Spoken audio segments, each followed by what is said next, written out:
Ini antara dua earbuds yang berbaloi sekitar RM100. Sebab apa? Sebab dia bukan sebuah earbuds yang mampu milik, tetapi dia punya audio dia memang terbaik. Earbuds tersebut ialah kita ada first kali di bawah harga RM100 iaitu Sonic Gear Q5, dan yang kedua kita ada yang 120 macam tu iaitu Sonic Gear Earpump XP2. Jadi antara dua ni yang mana yang bagus kan? Okey, sebenarnya dua-dua ni mempunyai audio yang sama, cuma rekaan yang berbeza. Jadi kita tengok dulu kedua-dua earbuds ni. Okey, dengan harga RM100 memang anda akan rasalah pegang ni memang akan rasa plastik. Itu biasa. Tapi saya rasa dia punya plastik tu disebabkan dia nak improve dia punya audio.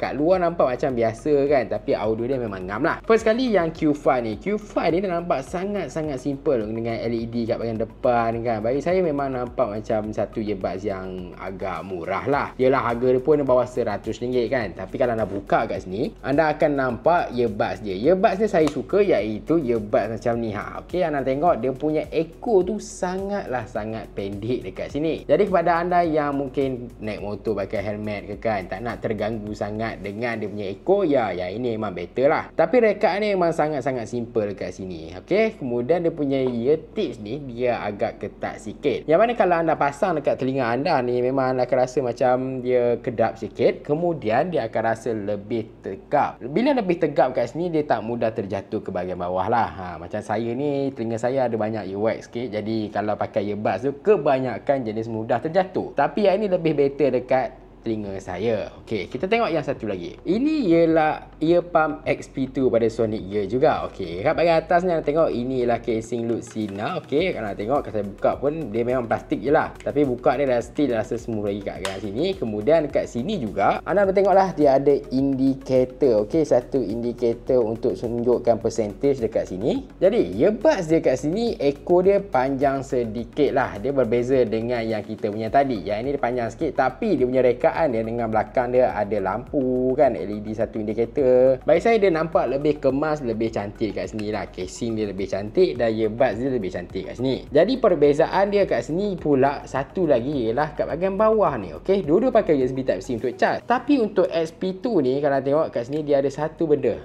Yang ini ialah dongle USB Type C. Kalau katalah anda nak connect dekat mana-mana device tapi anda tak nak connect, gunakan Bluetooth. Mungkin Bluetooth anda ada masalah ataupun anda punya PC dia tak ada pun Bluetooth punya adapter kan. Anda boleh terus cucuk dekat mana-mana USB Type C punya port, kemudian anda akan boleh dengar lagu direct terus kat sini. Benda ni lebih better lah bagi saya kan, kepada anda yang memang nakkan kepuasan dengan lagu kat sini.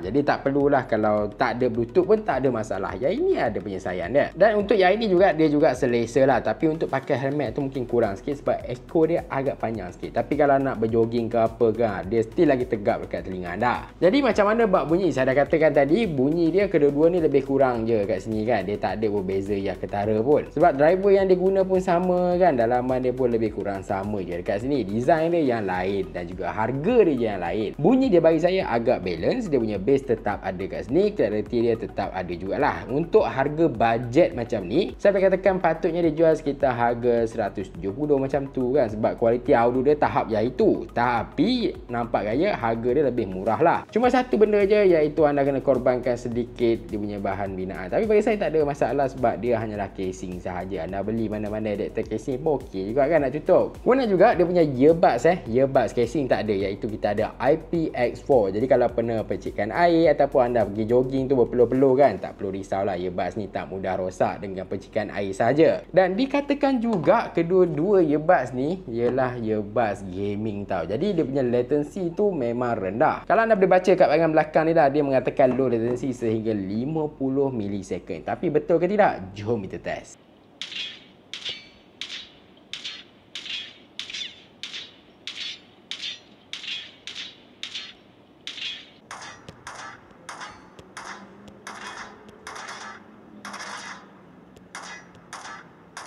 Saya sedang cuba salah satu daripada Sonic Gear, iaitu Earpump XP2 ni lah. Inilah kualiti audio dia. Anda boleh dengar macam mana kualiti mic dia kan. Okey, saya cuba senyap dulu.